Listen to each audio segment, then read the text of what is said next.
Welcome to my channel. இப்போ நம்ம யாரை பற்றி பேச போகிறோம்னா, இந்த போதக்கார இலவசமே அந்த அழுக்கு மயில் என்கிற திருட்டு மயிலை பற்றி பேச போகிறோம்.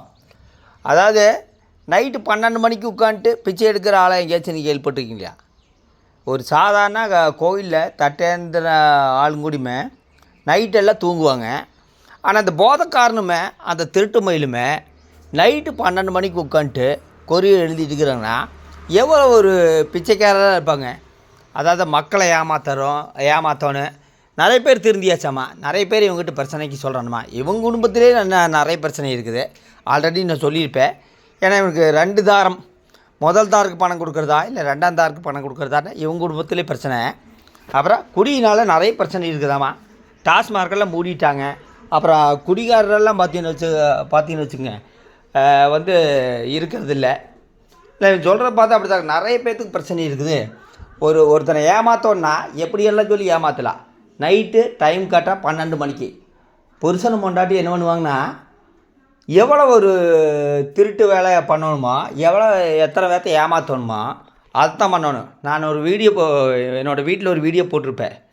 இந்த மாதிரி வீடெல்லாம் கட்டோன்னா கஷ்டப்பட்டு உழைக்கணும். அப்புறம் பார்த்தீங்கன்னா உயிரை கொடுத்து பாடுபடணும்.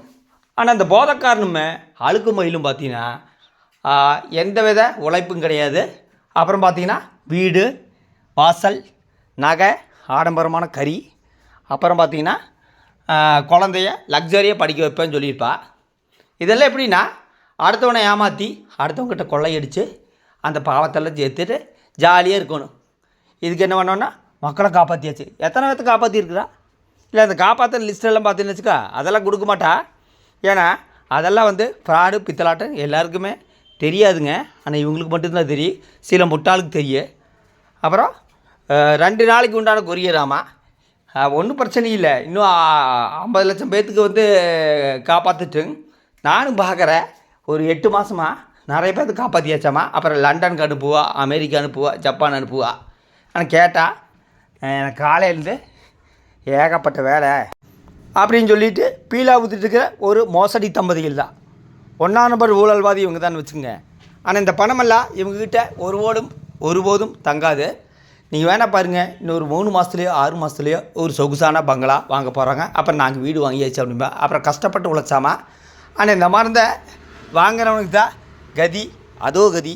ஆல்ரெடி நான் ஒரு வீடியோ போட்டிருப்பேன். டாக்டர் சொல்லியிருப்பார், டாக்டர் இத்தனை பேர்த்துக்கிட்ட ஏமாற்றி சம்பாதிக்கிறேன், இவனா 1ஆம் நம்பர் அயோக்கியனாக இருப்பா அப்படிங்க. 1ஆம் நம்பர் அயோக்கிய தம்பதிகள்னால் இவங்களுக்கு ஒரு அவார்டு கொடுக்கலாம். நைட்டு 12 மணிக்கு தூங்குற டைமில் கஷ்டப்பட்டு உழைக்கிறாங்களாம்மா. எப்படி 500 ரூபா நாட்டு மருந்து கடையில் வாங்கி எழுதிட்டு இருக்கிறாங்க. எவ்வளோன்னா விலையெல்லாம் சொல்ல மாட்டாங்க, வாட்ஸ்அப்பாங்க. மக்களை காப்பாற்ற குடியினால் ஏகப்பட்ட பிரச்சனை. ஆனால் இது சொல்கிறதாருன்னா இந்த போதைக்காரன் இந்த மருந்து சாப்பிட்டு இந்த தண்ணி போட்டு அந்த பொய்காரி டாக்டர்கிட்ட போய் மருந்து வாங்கினது தான். வாயை திறந்தால் அந்த பொய்காரிக்கு பொய்யை தவிர எதுவும் கிடையாது. புருஷனை திருட்டு வேலை பண்ணணும், புருஷனை பித்தலாட்டம் பண்ணி எப்படியாவது மக்கள்கிட்ட கொள்ளையடிக்கணும். இதுதான் இவங்களோட எண்ணம். அது கச்சிதமாக நிறைவேறிடுச்சு, இன்னும் நிறைவேற்றிட்டு இருக்குது. ஏன்னா எந்த அளவு கொள்ளையடிக்கணுமோ அந்தளவு கொள்ளையடிச்சிக்கலாம். அப்போது நாம் சொந்தமாக வீடு வாங்கலாம்.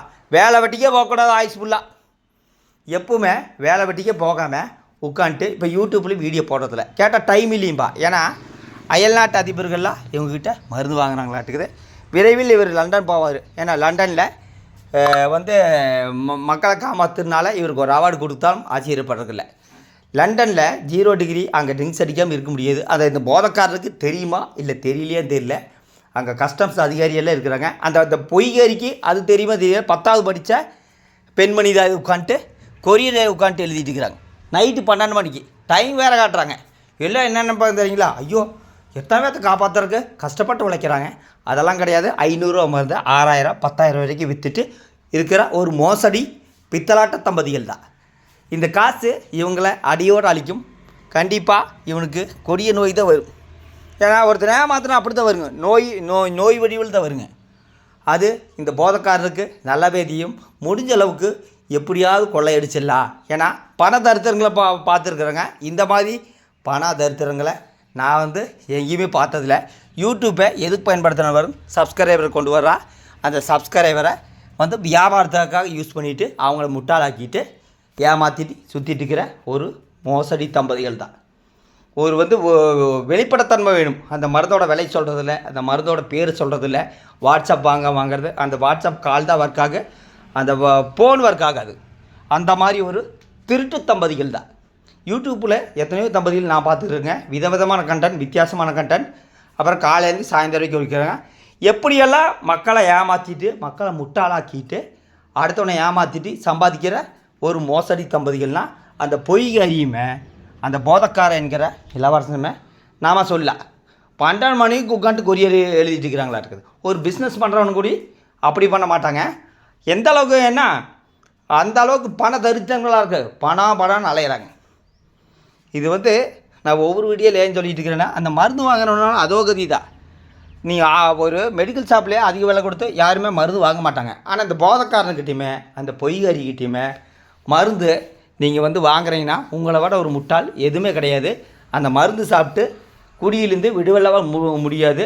மனக்கட்டுப்பாடு இருந்தால் மட்டும்தான் அந்த குடியிலேருந்து விட முடியும். இன்னும் இந்த மாதிரி முட்டாளுக்கு இருக்கிற வரைக்கும் இந்த திருட்டு தம்பதிகளை ஒன்றுமே பண்ண முடியாது. எத்தனை வீடியோ போட்டாலும் சரி ஒன்றுமே பண்ண முடியாது. விழித்திருங்கள், காத்திருங்கள்.